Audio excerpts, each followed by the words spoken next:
Are we good? We are good. We're fantastic. Well, so I suppose the first question has to be about the lost album. Why has this never been released, and why release it now? Well, we truly did forget about it. That's one thing. Um, well, it was because life goes on, and then now that our lead singer passed away, I'm looking back at some of our old tapes, and when I discovered it, I thought our fans would really love this because after I listened to it, I remember thinking, why didn't we release it back then? But we had different record deals after that, and then we were concentrating more on the newer songs at the time. So it kind of got left behind. And man, I have like hundreds of tapes, of Yeah. not just that, but my own demos and everything, and songs, and they're just life got in the way. That's all. That's all I Yeah. can say. Weren't you transitioning? You just left. Correct me if I'm wrong. You left RCA Records or something. Is that right? Or It was Capital EMI. Capital? Beg your pardon. Yes. Yeah, Yeah. well, we were asked to leave. Yeah. They wanted the younger bands, and I was really old then. I was like 30. Oh wow. There you go. Um, Well, grunge was the big thing then, so they were signing the grunge bands, and that's what happened. Yeah, but you were an influence on grunge. I mean, Kurt Cobain has said that the Smithereens influenced Nirvana. Did you ever Yeah, get to meet Kurt Cobain or discuss that with him, no, or no, Dave Grohl or anyone like that? it was too late. It was I think it was in 1994, and when I actually found out about it, Yeah. and I wish I could have met him, Yeah. but yeah, it didn't work out. Yeah, it's ironic though. I remember doing a we were on tour with the Ramones one time in 1986, Mhm. and I was on the radio with Joey Ramone, and they asked him how it felt to be godfather of punk music, and he said, it's great, except all the people we influence are making a lot more money than we ever did. So there you go. Yeah. But with this lost album, did you have to do a lot of work on it, or have you kind of just put it out as it was? It is frozen in time.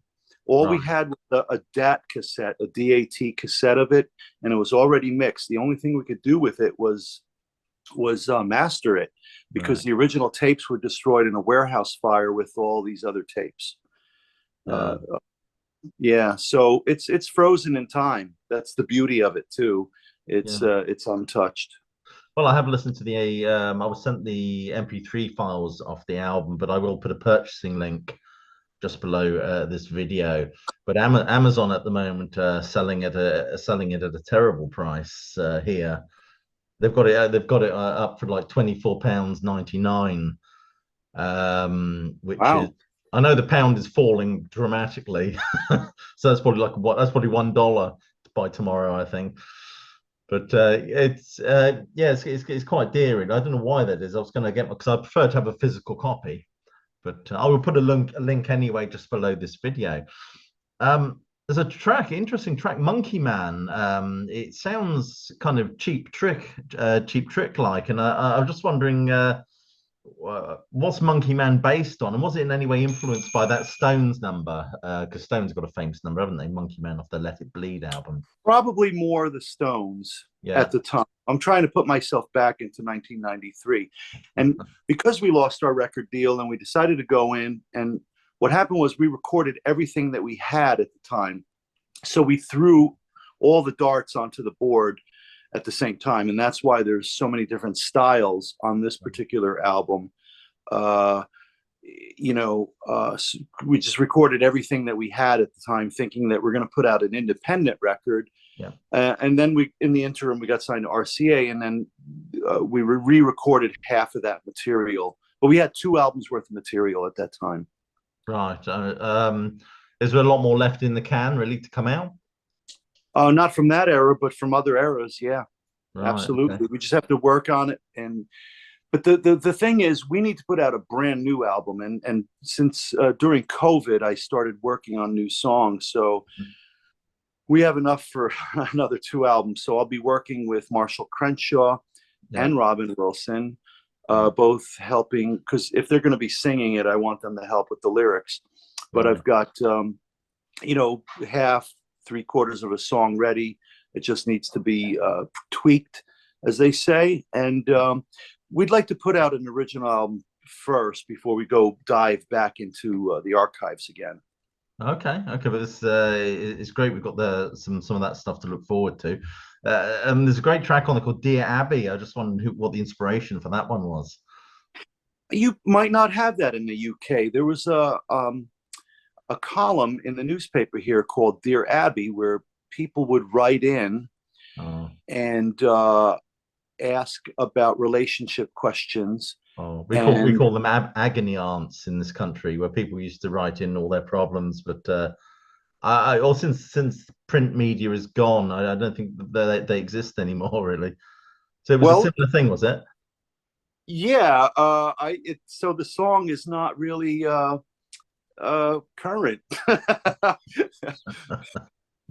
Well, I remember it anyway. And another wonderful one, "Stop Bringing Me Down." I mean, it's quite it's quite a heavy number. I really love that one, Me and too. that's fantastic. It's and "I'm Sexy." I was wondering if I was listening to that. I'm wondering if Alice Cooper's "I'm 18" in any way influenced it at all. No, that one was actually all mine. I wrote that all by myself, and that happened. I was at a department store where I saw a woman trying on a dress, and they have those mirrors where you can see the side and the front and everything, and she wasn't particularly attractive, with what society would call attractive, but I saw the look in her eyes, and she was trying on this dress, and she was smiling, and she felt great inside, Yeah. and that's what inspired the song for me. Right, right. It's and as a band, you've supported some great artists yourselves over the years. I'm just wondering what it was like supporting Tom Petty. What was he like to get on with? It was wonderful. Nicest guy. Yeah. He actually asked us to be on the tour because he heard, I guess, through the satellite channel, he heard our latest song at the time, and I asked him if it was, can I say bullshit? Yeah, that's fine. Yeah, yeah. Oh, I asked him, is it true that you asked for us? And he said, absolutely. He said, I wanted you on this tour.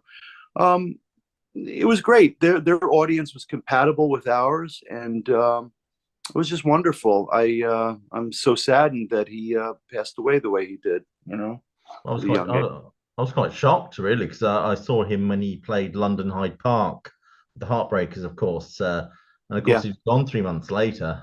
So it was because such a young age. Well, he wasn't that old, I don't think either, really. But of course, 66. Yeah.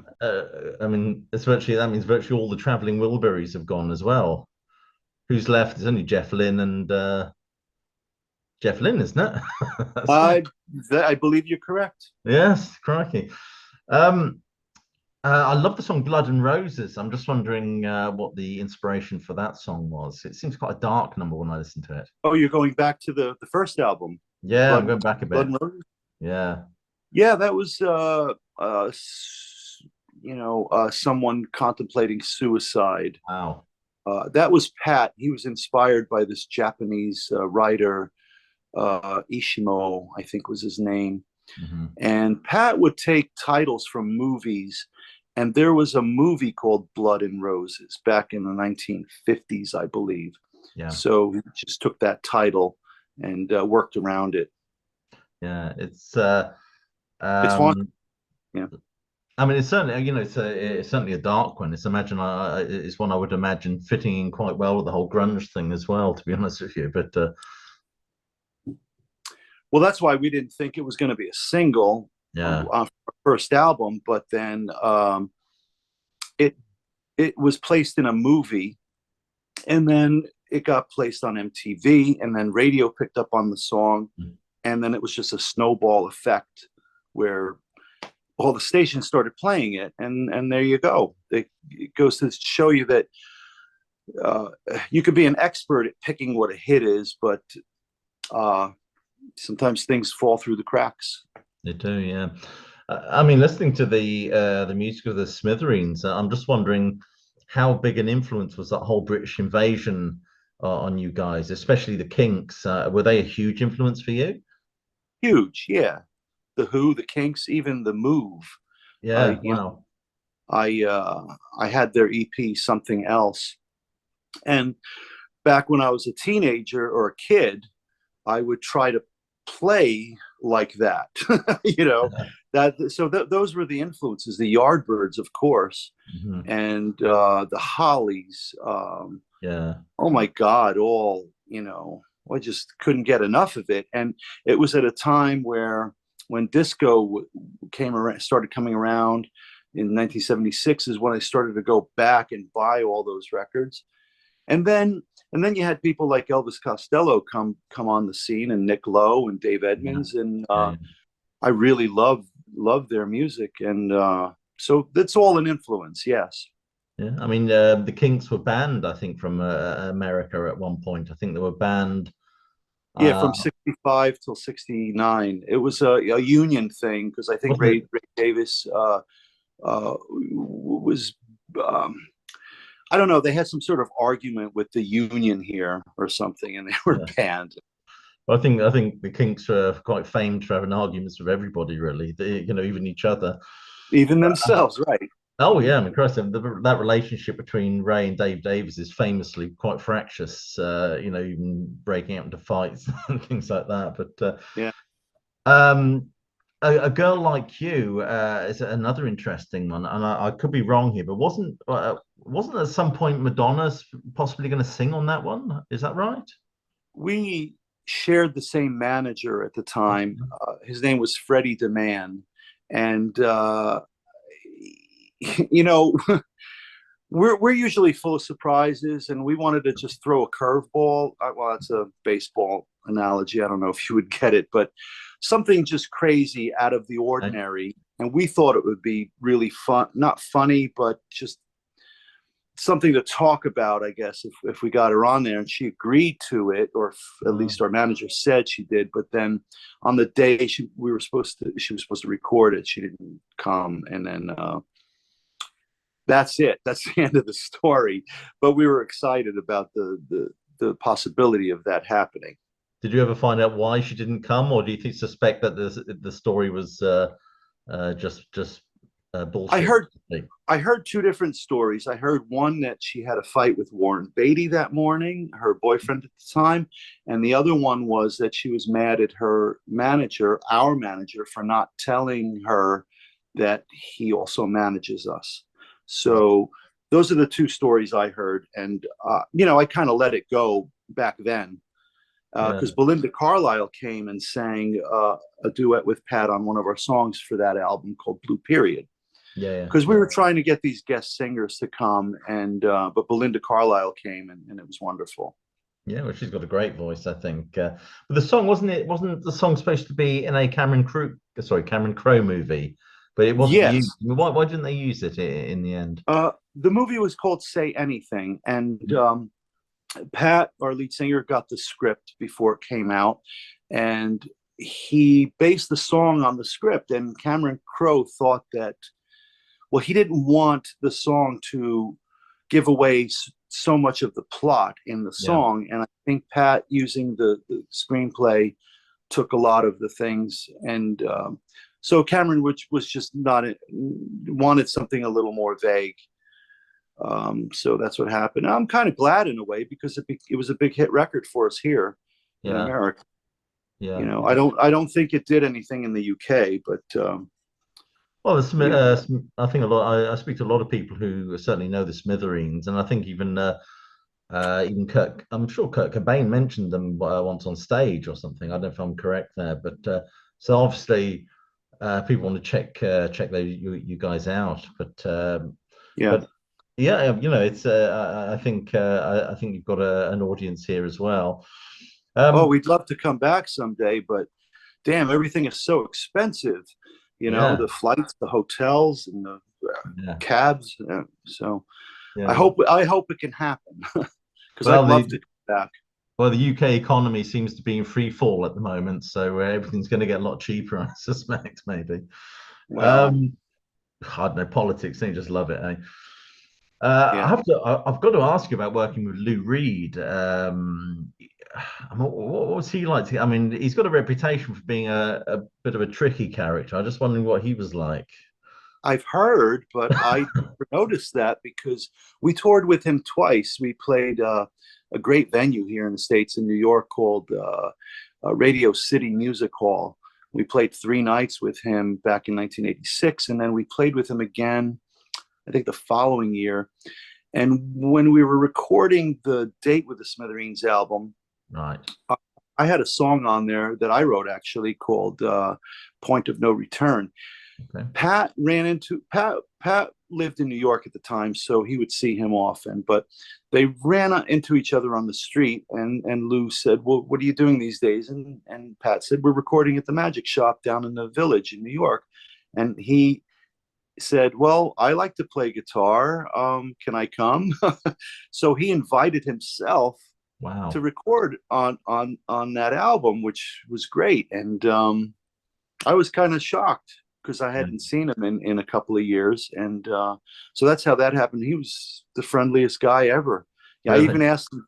I usually don't do this, but I asked him for an autograph photo to hang on in my office, and he did. Oh He wow, you haven't got it to hand, have you? I could walk over there. Let's see. I'd love to see it. Now you see my double chin. Lou Reed played the Royal Festival Hall, I think, here in the UK, and I didn't get tickets, and I've always regretted it because he died very shortly after that, so I never got the chance to see him really. Let's see if you can. I won't be able to see if you see it. Well, there's the Beatles. Let's see. Uh, I can't tell what you're looking at. Is Lou Reed Yeah, there? I can see that. That's fabulous. That's Yeah, fabulous. and that's Peter Frampton next to him. Excellent. Wow, excellent. So, um, You're a man yeah. that's worth burgling. Wait, oh no, I'm going upside down, walking through the house. Yeah, that's right. I still play vinyl, by the way. So this is, I have all this vinyl here, Wow, that's vinyl fabulous. CDs. This is my room where I, write songs and everything like that. So, yeah. Yeah, you, as I said, you're definitely a man that's worth burgling, I think. Well, I But hope my you guys, address isn't on there. no, that's wonderful. It really is. I mean, it's. Uh, I was going to say, you supported the Ramones as well. I mean, do you have any sort of Ramones stories or interesting anecdotes about supporting those guys? I didn't realize at the time that Joey and Johnny weren't talking to each other because I never Wow, saw them together. right, So Joey was always hanging with us. He really liked us a lot. yeah. He would even say, "You guys are really good, maybe too good. You guys are off the tour." He would joke with us. But we would have pizza together after the show. And one time we went into the hotel bar, and the bartender. This was down in the south of Right. the United States, and we were wearing leather jackets at the time. And the way we looked was probably not what they expected. So the woman said, "Okay, last call." So he said, "I'll have 20 Budweisers." And then the woman just stacked up 20 beers on the counter on the bar, and then we proceeded to drink them slowly, and then we left. It was fun. It was Yeah, fun. I bet it was. I mean, it's one thing I am interested. You've got a Christmas album coming out as well. Yeah. And what can we expect from that? I mean, is it kind of an edgy sort of almost satirical type Christmas album, or is it No, a no, no. It's no. They're let's see. Do I have it here? Let me see. Uh,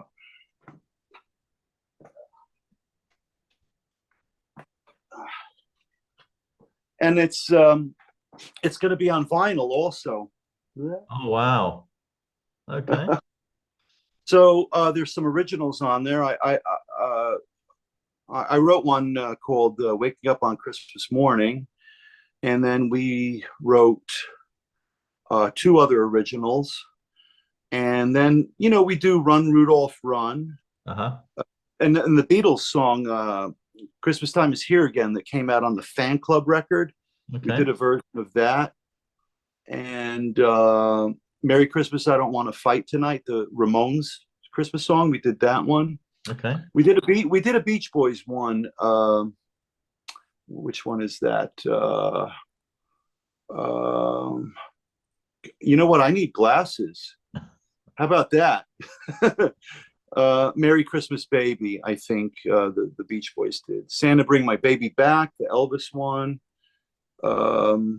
Rocking Around the Christmas Tree. It's a little, it's harder than the originals, Yeah. But yeah, I need glasses. Yeah, absolutely. I mean, if you had to, what do you think are the best Christmas albums then?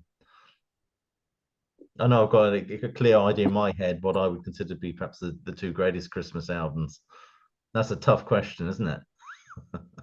It is a tough because I like singles. I love Roy Wood's. I Wish It Was Christmas Every Day, and Slade. I like that one too. Yeah. And there's wow, well, the John Lennon one is, God, I love it, but they play it to death here. They do, yeah. Well, I tend to I don't really. Are you a fan I like art. Are you a fan of the Beach Boys Christmas album? That's a great album. Oh, I love it. I especially the first side. The second side, not so much. But I do. And, there's another one that came out in the '60s. Phil Spector. Of course. That's Christmas Gift to You. I think something like that. It's called that. That's a great sound. That's a great record. That is one of the best ones. Yeah. Absolutely. So what made you want to put together? You recorded a Beatles, sort of an album, Beatles covers. I mean, what made you want to do that? Did you feel you could really add something to these songs, or? No. Well, of course we were influenced by them. What happened was there was no record company, not even the smallest record company, that wanted to put out any records by us. Yeah. In the mid 2000s, and but there was a company that said, well, if you do a tribute record, we'll consider it. So that's how that all happened. And we just thought it would be, we grew up on the Beatles, and that's it. That's basically it. But the thing about it is the New York Times did a centerfold 2-page article about how, comparing it to people when Mozart is covered or whatever, and they said, you should be able to do that. Because at first I was worried about doing that. I told Pat he was crazy. I don't want to record a Beatles album. They're perfect the way they are. But apparently people liked it. Took off here. I mean, it really sold well, and it brought us back into the the media here, where people thought we broke up and whatnot, but we were still touring. We play every month, and so it kind of brought us back into our fans' eyes, and then it just again kept going like that. Yeah. Well, I'm going to definitely get myself a physical copy of this lost album. I'm going to check that price on Amazon. I'm just curious to see what it is. Well, send it your address to Wendy, and I'll send you one. Oh, that'd be great. I'd love that. But I just don't understand why they've got it at this price. I wonder if it's a mistake or not. I have no idea. I wasn't even aware of it. Well, because Amazon, they pay their artists so much money, don't they? They I don't know. I don't think I've ever gotten any record royalties. No, to be honest with you. Yeah, they're famous for not getting much money.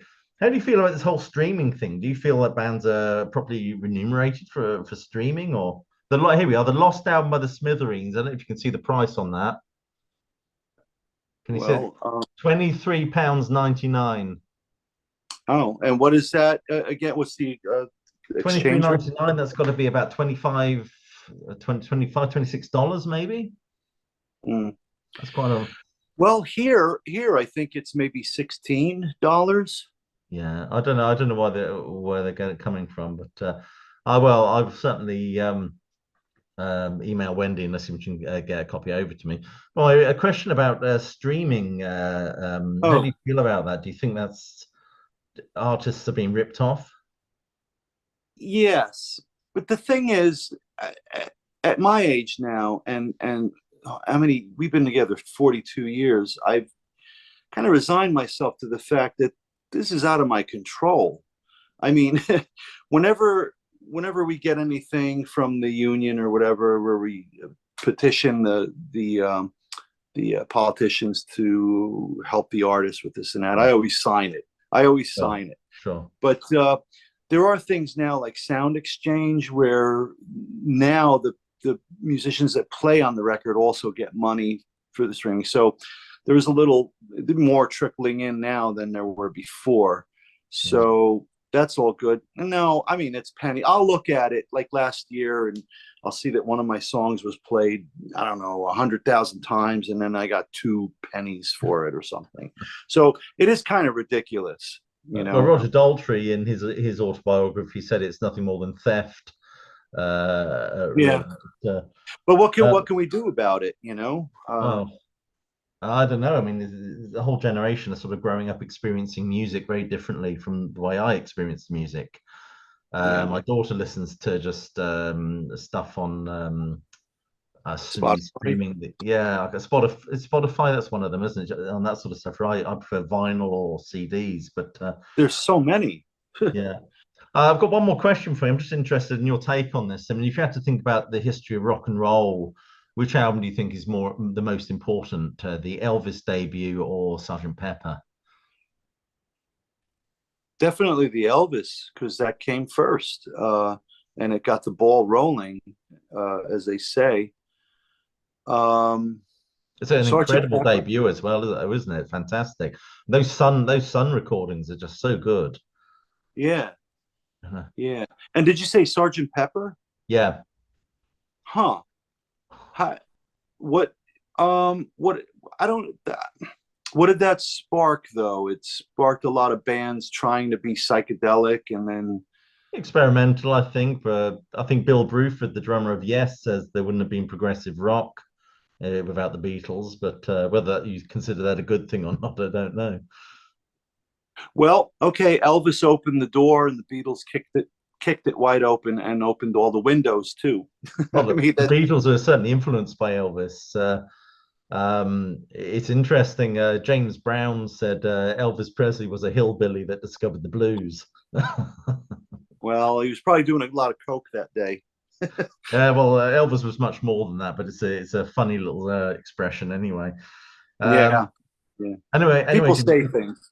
Yeah, I'm yeah, sorry. absolutely. Anyway, Jim, thank you so much for speaking to me. I hope that album does well for you. It really is good from what I've heard of it. It's and the Christmas album as well. That's not actually available yet, is it? The Christmas album, is it available? Not yet, but soon on CD and vinyl. Okay, well, I'll get a pre-order, find a pre-order link for that, and stick that under the video as well. Anyway, I wish you the best of luck and best of luck with your coffee as well. Aren't you doing coffee now or something like that? Yeah, Yeah. it's God, I have a friend who's a roaster, okay. and about 6 years ago, I actually incorporated this 5 years ago because, but I haven't started it until a month or two ago because, like I said, things get in the way.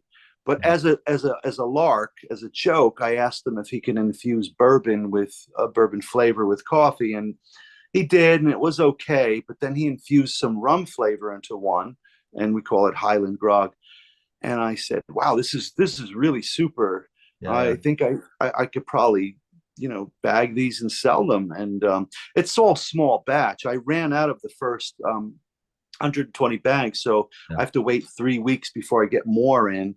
And it's a slow thing, and I'm not in it to make tons of money. I drink it myself, and if I can get enough money for groceries out of it, I'll be happy. Why not? Why not? Anyway, Jim, thank you so much for speaking. You enjoy the rest of your day. It's still quite early there, isn't it? Or some what's the time there at the moment? 3, I'm going to start prepping my dinner for my Yeah. son and I, and you know, Okay, brilliant. You get on with prepping your dinner. Again, thank you so much for talking to me, and best of luck with those albums. my pleasure, and hope to see you someday there. Okay, all the best, and bye bye. Take care. Bye.